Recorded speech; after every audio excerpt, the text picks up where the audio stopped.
Leta zo mu majyepfo y'Amerika zikomeje kwibasirwa n'ibiza birimo serwakira zikurikiranye.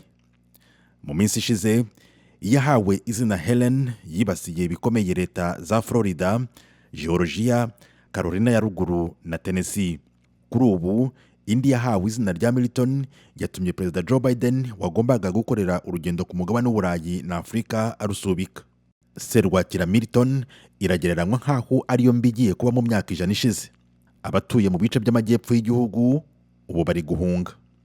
Ibi kandi byatumye Perezida Biden wagombaga kujya muri Angola mbere y'uko ava ku butegetsi mu kwezi kwa mbere asubika urugendo.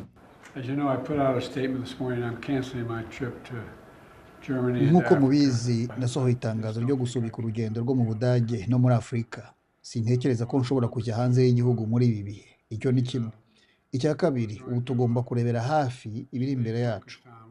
Namenyeshejwe n'abayobozi bakuru ba leta kandi nibo bayobora imyiteguro y'uko twihangana.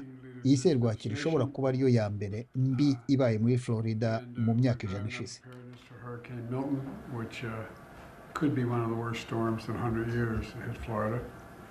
Abatuye muri leta ya Florida baravuga ko batewe ubwoba n'iyi serwakira kuko batazi icyo izasiga n'igihe bashobora gusubira mu ngo zabo. Abarimo guhunga barasiga bafunze inzu zabo ku buryo budasanzwe, aho bashyiraho imbaho zigapfuka amadirishya n'inzugi. Ku rundi ruhande abandi barifashisha umucanga bagura mu mifuka, aho bateganya kuwusiga ku nkengero z'amazu yabo ngo ugabanye umuvuduko w'amazi ashobora kwinjira mu nzu. Abandi baritegura guhangana n'iki cyorezo bagura ibyo kurya, amazi, imiti itagombera uruhushya rwa muganga n'ibindi nkenerwa byabafasha mu gihe batari mu ngo zabo. Abandi bavuga ko biteguye ku buryo buhagije ni abakora ibikorwa by'ubutabazi birimo kuzimya inkongi y'umuriro. Aba bumvikanisha ko ibikoresho bifite ubushobozi bwo gufasha abantu kuva mu ngo zabo bataragerwaho ingaruka zikomeye na serwakira.